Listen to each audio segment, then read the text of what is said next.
সুপ্রভাত বন্ধুরা। আজকে আমরা পর্ব 6 আলোচনা করব, পর্ব 6 আলোচনা করব, যেখানে আমরা প্রাইমারি শিক্ষক নিয়োগ আপনারা কিভাবে প্রস্তুতি নেবেন এই বিষয়ে আলোচনা করব। প্রাইমারি শিক্ষক নিয়োগ যারা পরীক্ষায় অ্যাপিয়ার করছো, যারা 2022-এ 2023-এ বা তারও আগে 17-তে বা 14-তে পাস করে আছো এবং ইন্টারভিউয়ে কী ধরনের প্রশ্ন হতে পারে সেটা নিয়েই আজকে আমরা আলোচনা করব। এর আগে আমরা অলরেডি 5টা পর্ব আলোচনা করেছি, তো তোমরা সেগুলো দেখে নিতে পারো। আজকে আমাদের আলোচনার পর্ব হচ্ছে পর্ব 6। তো চলো আমাদের প্রথম কোশ্চেন কী আছে দেখে নিই। তার আগে তোমাদের জানাই, দেখো আজকের যে কোশ্চেনগুলো আমরা সেট করেছি সেগুলো বেশিরভাগটাই তোমাদের প্রশ্ন। আমাদেরকে অনেকেই প্রশ্ন করেছিল হোয়াটসঅ্যাপ মারফত, তো সেইগুলোকেই আমরা সাজিয়েছি আজকের প্রশ্নতে। তাছাড়া আমরা কিছু বিতর্কমূলক প্রশ্ন সাজিয়েছি, যেগুলো তোমাদের আসার বিগত বছরগুলোতে অনেক ছেলে মেয়েদেরকে জিজ্ঞাসা করেছিল, তাদের কাছ থেকে আমরা যাচাই বাছাই করে একটা উত্তর করার চেষ্টা করেছি। এর থেকে যদি কিছু ভালো উত্তর হয় বা তোমাদের যদি কিছু বলার থাকে তোমরা অবশ্যই কমেন্ট সেকশনে জানাতে পারো। তো আমাদের আজকে প্রথম কোশ্চেন কি আছে দেখে নেব। প্রথম কোশ্চেন বলছে, একটা সিচুয়েশনাল বেসড কোশ্চেন, যে কোনো ছাত্র বিদ্যালয়ে ছেঁড়া বা অপরিষ্কার জামা পরে, এটা একটু স্পেলিং মিস্টেক হয়েছে, এটা জামা পরে হবে, ঠিক আছে? এটা একটু মাথায় রাখবেন, এটা জামা পরে আসে, সেক্ষেত্রে আপনি শিক্ষক হিসাবে কি করবেন? তো আপনার এটা দেখো খুব একটা ভালো কোশ্চেন হয়েছে এবং খুব গুরুত্বপূর্ণ প্রশ্ন এটা, এবং ইন্টারভিউ আসার মতন একটা প্রশ্ন, একদম খুব সুন্দর কোশ্চেনটা। প্রথম তোমাকে যেটা করতে হবে সেটা হচ্ছে, প্রথমত সর্বপ্রথম তুমি ছাত্রটি ছেঁড়া বা অপরিষ্কার জামা পরে আসার কারণ অনুসন্ধান করবে। তোমরা এইটুকু পর্যন্ত সবাই পারবে। সত্যিই কি আর্থিক অভাবের মধ্যে থেকে, তাহলে যাতে পোশাক সরবরাহর ব্যবস্থা করা হয় তার ব্যবস্থা করব। বিদ্যালয়ে পরিষ্কার পরিচ্ছন্নতার প্রয়োজনীয়তা সম্পর্কে শিশুটিকে সচেতন করব এবং প্রয়োজনে একজন শিক্ষক হিসাবে শিশুটির অভিভাবকের সঙ্গে বিষয়টি নিয়ে আলোচনা করব। এটা হবে তোমার এক্স্যাক্ট অ্যান্সার। দেখো পরবর্তী কোশ্চেন, 2 নম্বর কোশ্চেন আমাদের কী আছে। একজন শিক্ষার্থীর নখ কামড়ানোর অভ্যাস আছে। শিক্ষক হিসাবে তার এই আচরণের সংশোধনের জন্য আপনি কি পদক্ষেপ গ্রহণ করবেন? খুবই একটা গুরুত্বপূর্ণ প্রশ্ন এটা, এবং এটা বারবার জিজ্ঞাসা করা হয় শিক্ষক মহাশয়দেরকে। দেখো প্রথমে তোমার উত্তর ঠিক এইরকমভাবে হওয়া উচিত যে, শিক্ষক হিসাবে আমি কখনোই চাইব না কোনো ছাত্র বা ছাত্রীদের মধ্যে এই অভ্যাস গড়ে উঠুক, এই নখ কামড়ানো বা দাঁতে করে কিছু নখ দেখবে যারা কামড়ায় তারা সারাক্ষণ নখ কামড়াতেই থাকে, মুখে করে, এবং তাদের নাক খোঁটা, এরকম অনেক বদ অভ্যাস থাকে কিছু কিছু ছেলে মেয়েদের। তো একজন শিক্ষক হিসেবে তুমি কখনোই কোনো ছাত্রের মধ্যে এই অভ্যাস অভ্যাস গড়ে উঠুক এটা তুমি চাও না। শিক্ষার্থীকে ভালোভাবে পর্যবেক্ষণের মধ্যে রাখতে হবে যে সে এটা কেন করছে। এই বদ অভ্যাসটির ক্ষতিকর প্রভাবগুলি সম্পর্কে শিক্ষার্থীকে ধারণা দিতে হবে। প্রয়োজনে অভিভাবকদের সাথে কথা বলবো, বাড়িতেও যাতে এই বদ অভ্যাসটি না হয় সেই সম্পর্কে অভিভাবকদের সচেতন করব। পরবর্তীতে দেখব, তার আগে তোমাদের জানিয়ে রাখি, প্রাইমারি টেট ইন্টারভিউ এবং এসএলএসটি ইন্টারভিউয়ের জন্য আমরা অলরেডি একটা ব্যাচ শুরু করেছি।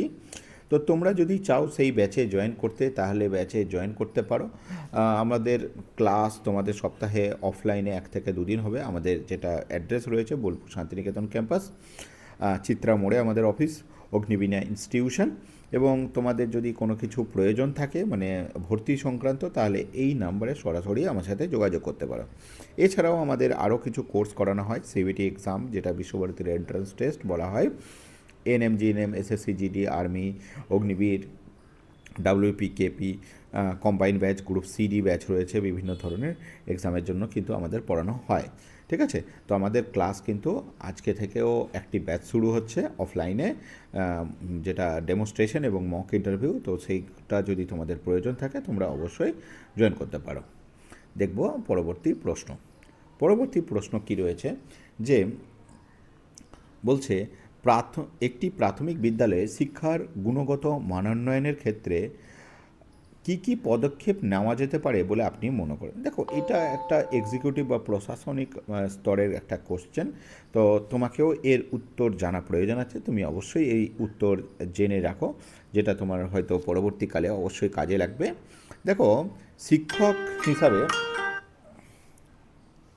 প্রাথমিক বিদ্যালয়ে শিক্ষার গুণগত মানোন্নয়নের ক্ষেত্রে প্রয়োজন উপযুক্ত প্রশাসনিক দক্ষতা এবং প্রয়োজনীয় অর্থের সরবরাহ এবং শিক্ষামূলক উপকরণ ও যোগ্য শিক্ষকের ব্যবস্থা এবং সঠিক পরিকল্পনা প্রণয়ন। এই কটা পয়েন্ট তুমিকে বলতেই হবে, বা এই কটা জিনিস থাকতেই হবে, তবে একটা স্কুলের সেইভাবে ডেভেলপ করতে পারবে। সঙ্গে সঙ্গে তোমার টেকনোলজিকেও অ্যাডভান্স লেভেলে হতে হবে এবং তোমার যেটাকে আমরা পরিকল্পনা বলি, সেই শিক্ষক মহাশয়দের বা যারা ম্যানেজিং কমিটি বা স্কুলে যারা প্রশাসনিক রয়েছে তাদেরও একটা দূরদৃষ্টিতা থাকতে হবে, তবেই একটা স্কুলের ডেভেলপমেন্ট সম্ভব। শুধু যে শিক্ষকরাই একমাত্র বিদ্যালয়কে ডেভেলপ করতে পারবে সেটা নয় কিন্তু, কারণ শিক্ষকরা ক্লাসের মধ্যে থাকে কিন্তু বাকি আনুষঙ্গিক পরিবেশটা কিন্তু ইনারাই তৈরি করে। এবং আমার ব্যক্তিগত মতামত, যেখানে একটা অভিভাবকদেরও এখানে একটা গুরুত্বপূর্ণ ভূমিকা থাকে। তোমরা একটু কমেন্ট সেকশনে জানাও এটাকে আরও কীভাবে ডেভেলপ করা যেতে পারে, মানে তোমাদের মতে আর কীভাবে ভালো উত্তর হতে পারে এটার। দেখো, পরবর্তী কোশ্চেন আমাদের রয়েছে, যে বলছে একজন শিক্ষকের সামাজিক ব্যক্তিত্ব ঠিক কেমন হওয়া উচিত। কোশ্চেনটা বোঝার চেষ্টা করবে, কোশ্চেনটা কিন্তু খুবই গুরুত্বপূর্ণ কোশ্চেন। সামাজিক ব্যক্তিত্ব বলেছে, সামাজিক মানে তোমাকে সোশ্যালিভাবে কীরকম হতে হবে সেটা জানতে চাইছে। দেখো, প্রথমত জানিয়ে রাখি এই প্রশ্নের ক্ষেত্রে যে একজন শিক্ষক অবশ্যই সামাজিকভাবে উদ্যমী হবে এবং সামাজিক ক্রিয়াকলাপে থাকবে তার স্বতঃস্ফূর্ত উপস্থিতি এবং সমাজের জন্য বিভিন্ন কল্যাণময়ী কাজ তিনি করতে থাকবেন, কল্যাণময়ী কাজের সাথে যুক্ত থাকবেন এবং তার কাজের মাধ্যমেই থাকবে অনুপ্রেরণা। যেমন ধরো, অনেক শিক্ষক মহাশয়কে আমি ব্যক্তিগতভাবে দেখেছি, তিনারা রক্তদান কর্মসূচির সাথে যুক্ত থাকে। অনেকেই রক্তদানের এই কর্মসূচির মধ্যে একটা মহৎ দানের বিষয়টা থাকে, তো সেইটা একটা গুরুত্বপূর্ণ। আমাদের জানিয়ে রাখি, আমাদের নতুন একটা ব্যাচ আসছে, অলরেডি ব্যাচটা শুরু হয়ে গেছে গ্রুপ সিডি এক্সামকে কেন্দ্র করে। তো এটাও আমাদের অফলাইন ব্যাচ থাকবে আমাদের বোলপুর শান্তিনিকেতন ক্যাম্পাসে। এবং আমাদের যদি কেউ ব্যাচে ইন্টারেস্টেড হয়ে থাকে তাহলে আমাদের যে কলিং নাম্বার, এই নাম্বারে কল করে নিতে পারো। ঠিক আছে, ব্যাচের টোটাল ফিজ আছে, কোনো মান্থলি ফিজ নেই, টোটাল ফি আছে 1999 টাকা। আপনি আপনার নিজস্ব বিষয়ের জ্ঞান কিভাবে বাচ্চাদের মধ্যে দেবেন। আপনার যে সাবজেক্টের নলেজ আছে, বা আপনি যে আপনার সাবজেক্টে হয়তো মাস্টার্স করেছেন বা অনার্স গ্র্যাজুয়েট করেছেন, সেই সংক্রান্ত আপনি আপনার নলেজ কিভাবে ছাত্রদের মধ্যে দেবেন। খুবই একটা ভালো কোশ্চেন, সিচুয়েশনাল বেসড কোশ্চেন। দেখো, এই প্রশ্নের উত্তর ঠিক এইভাবে হওয়া উচিত যে আমি যেহেতু আমার নিজস্ব বিষয়ে উচ্চশিক্ষা বা অনার্স, তুমি এখানে তোমার সাবজেক্টও মেনশন করতে পারো, তবে সাবজেক্ট মেনশন করলে তুমি অবশ্যই তোমাকে জানে রাখতে হবে যে তোমার বিষয় থেকে কিন্তু তাহলে কাউন্টার কোশ্চেন হবে। মাস্টার্স সম্পন্ন করেছি, সুতরাং আমি কিছুটা হলেও শিশুদের এই বিষয়ে ধারণা দিতে পারবো এবং শিশুদের তো প্রথম থেকেই উপযুক্ত করে তুলতে পারবো, যাতে পরবর্তীতে সে বিভিন্ন প্রতিযোগিতামূলক পরীক্ষায় উপযুক্ত হয়ে ওঠে।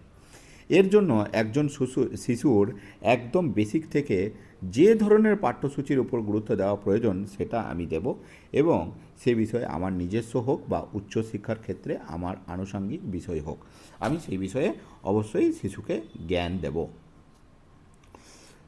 পরবর্তী কোশ্চেন, এটা একটা খুব ইম্পর্টেন্ট বা গুরুত্বপূর্ণ কোশ্চেন, সেটা হচ্ছে প্রাথমিকে পঞ্চম শ্রেণীর সংযোজন নিয়ে আপনার মতামতটা কী। দেখো, প্রাথমিকের সংযোজন নিয়ে তোমার হচ্ছে এটা একটু বড় উত্তর হবে, মাথায় রাখবে যে প্রাথমিক যে ক্লাস 5কে ইনক্লুড করা হয়েছে, এটা নিয়ে আপনার কি মতামত, ব্যক্তিগত বা আপনার পার্সোনাল মতামত জানতে চাওয়া হয়েছে। কেন্দ্রীয় আইন অনুযায়ী পঞ্চম শ্রেণী শিক্ষার প্রাথমিক স্তরের অন্তর্ভুক্ত, কিন্তু পশ্চিমবঙ্গের ক্ষেত্রে এই চিত্রটা আবার একটু অন্যরকম। কেন্দ্র ও রাজ্যের সঙ্গে সামঞ্জস্য আনতে পঞ্চম শ্রেণীকে প্রাথমিকে আনার সিদ্ধান্ত নেয় রাজ্য শিক্ষা দপ্তর এবং সেই মতো অনেক প্রাইমারি স্কুলেই গেল গেল শিক্ষা বছরে পঞ্চম শ্রেণীর ক্লাসও হয়েছে। তবে এক্ষেত্রে মনে রাখতে হবে কিছু আদর্শগতভাবে বিশেষ সমস্যা নেই। সমস্যা যেটা অর্থাৎ সে কারণে প্রতিটি প্রাথমিক স্কুলে এখনও পঞ্চম শ্রেণী চালু হয়নি। মানে অনেক স্কুলে মানে পরিকল্পনাগতভাবে কিছু সমস্যা রয়েছে, আদর্শগতভাবে সমস্যা রয়েছে, পরিকাঠামোগতভাবে বিরাট ঘাটতি রয়েছে। সেটা হচ্ছে স্কুলে বিল্ডিংই নেই যে পঞ্চম শ্রেণীটাকে চালু করবে কীভাবে। পরিকাঠামোগত ঘাটতি অর্থাৎ স্থায়ী স্কুল ভবন নেই, সজ্জিত শ্রেণীকক্ষের অভাব তো আছেই। সর্বোপরি মনে রাখতে হবে সবথেকে শিক্ষক শিক্ষিকার একটা বড় ঘাটতি রয়েছে বলে অনেক স্কুলেই কিন্তু ক্লাস 5টা এখনও পর্যন্ত চালু করা যায়নি।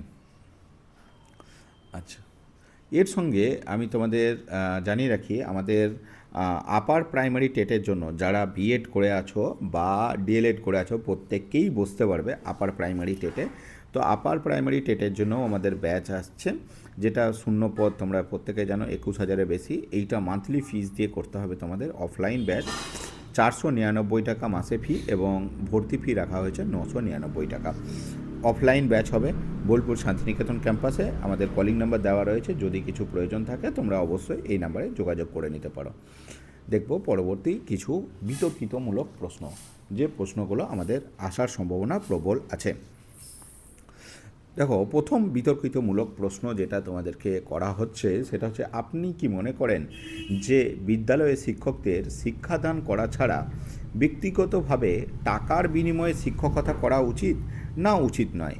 এটা আপনার ব্যক্তিগত মতামত জানতে চাওয়া হয়েছে তোমার, যে টিউটর বা টিউশনি করা কি শিক্ষকদের টাকার বিনিময়ে করা উচিত না উচিত নয়। দেখো, এক্ষেত্রে তোমার উত্তর যেটা হবে যে শিক্ষকদের বিদ্যালয়ে শিক্ষাদান ছাড়া ব্যক্তিগতভাবে টাকার বিনিময়ে শিক্ষকতা করা একদমই উচিত নয়।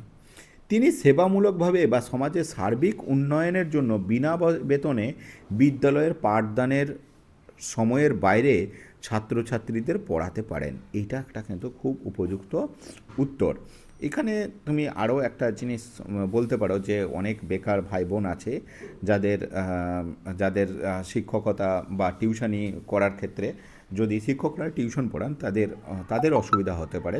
তো সেক্ষেত্রেও তুমি টিউশনের সেই উত্তরটাও তুমি দিতে পারো।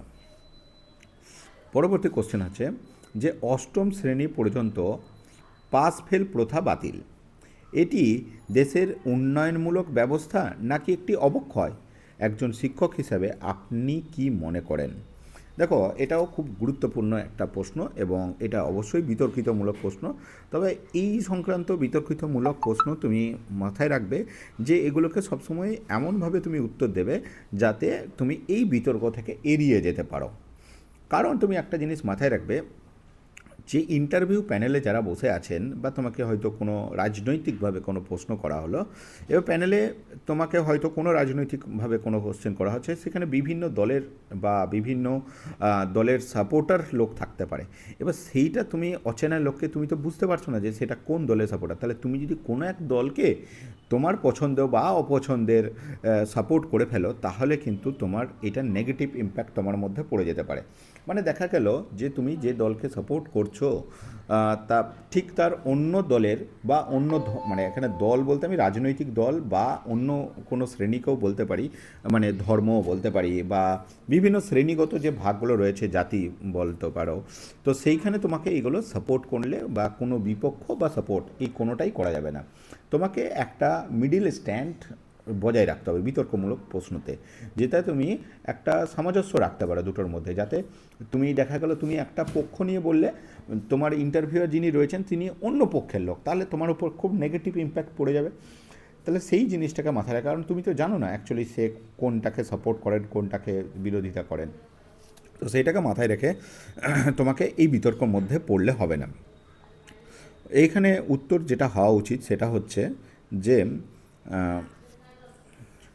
দেশের প্রকৃত উন্নয়নের জন্য দরকার সার্বজনীন প্রাথমিক শিক্ষার পরিপূর্ণ রূপায়ণ, কিন্তু এর একটি বড় বাধা হলো অবচয় বা অনুন্নয়ন। তাই এই অবচয় বা অনুন্নয়ন রোধ করে দেশের সামগ্রিক উন্নতির জন্য একটি শ্রেষ্ঠ পন্থা বলেই আমি গ্রহণযোগ্য। এছাড়াও প্রাথমিক শিক্ষাকে শিক্ষার ভিত্তি হিসাবে মনে করে শিক্ষার গুণগত মান উন্নয়নের বিশেষ প্রয়োজন আছে। পরবর্তী প্রশ্ন দেখো, আজকাল প্রায়ই শোনা যাচ্ছে যে শ্রেণীকক্ষে নিয়ম শৃঙ্খলা রক্ষার ক্ষেত্রে শিক্ষকরা ব্যর্থ হচ্ছেন। এর কারণ সম্পর্কে আপনার অভিমত ব্যক্ত করুন। দেখো, এটাও খুব গুরুত্বপূর্ণ একটা প্রশ্ন। দেখো, সমস্ত কিছুর সঙ্গে তাল মিলিয়ে শিক্ষা ব্যবস্থা কিন্তু দ্রুত পাল্টে যাচ্ছে, তেমনি পাল্টে যাচ্ছে মানুষের মানসিকতাও, যার ফলে যে সমস্যা দেখা দিচ্ছে সেগুলোর মোকাবিলা করার মতো অভিজ্ঞ মানসিক দক্ষতা সম্পন্ন শিক্ষকের কিন্তু অভাব দেখা দিচ্ছে। শিক্ষক, ছাত্রছাত্রী এবং অভিভাবকদের মধ্যে সমন্বয়ের সাধনের ঘাটতি রয়েছে। সর্বোপরি গঠনমূলক পরিকল্পনা গ্রহণ করার ক্ষেত্রেও স্কুল প্রশাসন কিন্তু অনেক ব্যর্থ হচ্ছে। পরবর্তী প্রশ্ন, আজকের শেষ প্রশ্ন, যে আপনি জানতে পারলেন যে বিদ্যালয়ের কমন রুমে কয়েকজন ছাত্র ধূমপান করছে, সেক্ষেত্রে আপনি কি ব্যবস্থা গ্রহণ করবেন? তাদেরকে কোনো শাস্তি দেবেন? তাদেরকে কি কোনো শাস্তি দেবেন? এইটা হচ্ছে তোমার সবথেকে ইম্পর্ট্যান্ট একটা জিনিস, পয়েন্ট জানতে চাওয়া হয়েছে। দেখো, এই রকম বিতর্কিতমূলক প্রশ্নগুলোকে আমি তোমাকে বারবার বলছি, যতটা পারবে তুমি সুন্দরভাবে তুমি এড়িয়ে যাবে বা সুন্দরভাবে উত্তর দেবে। মুদ্রা কথা, সব কিছু সমাধানের জন্য শাস্তি কিন্তু একমাত্র উপায় নয়। শাস্তি দেওয়ার পর তারা যে ধূমপান আবার করবে না এটা বলা যায় না। আমি তাদের সাথে সরাসরি বন্ধুর মতো কথা বলবো এবং ধূমপানের ক্ষতিকারক বিষয়কে তাদের বোঝানোর চেষ্টা করব। অল্প বয়সে খারাপ সবগুলো পরবর্তীতে একদিন নেশায় পরিণত হতে পারে, যা থেকে পরবর্তীকালে ক্যান্সার ও হাঁপানির মতো মারণ রোগের সৃষ্টি হতে পারে। কয়েকদিন তাদের ওপর পর্যবেক্ষণ করার পর যদি দেখি আবার ধূমপান করছে, তাহলে অভিভাবকদের সাথে কথা বলে কাউন্সেলিং করানোর চেষ্টা করব, তাদের সাথে কাউন্সেলিং করব। এইগুলো মোটামুটি আজকের যে 10টি প্রশ্ন তোমাদের জন্য রেখেছিলাম, সেই 10টি প্রশ্নের উত্তর বলার চেষ্টা করলাম। এরপর তোমাদের কেমন লাগছে, ক্লাসগুলো কেমন হয়েছে, তোমরা একটু কমেন্ট সেকশানে আমাদের জানিও। তাহলে আমরা যে জিনিসগুলো আমাদের ভুল হচ্ছে বা যেভাবে করা উচিত সেই বিষয়টার উপর আমরা জোর দেবো। চলো বন্ধুরা, আজকে তাহলে এই পর্যন্তই। জয় হিন্দ।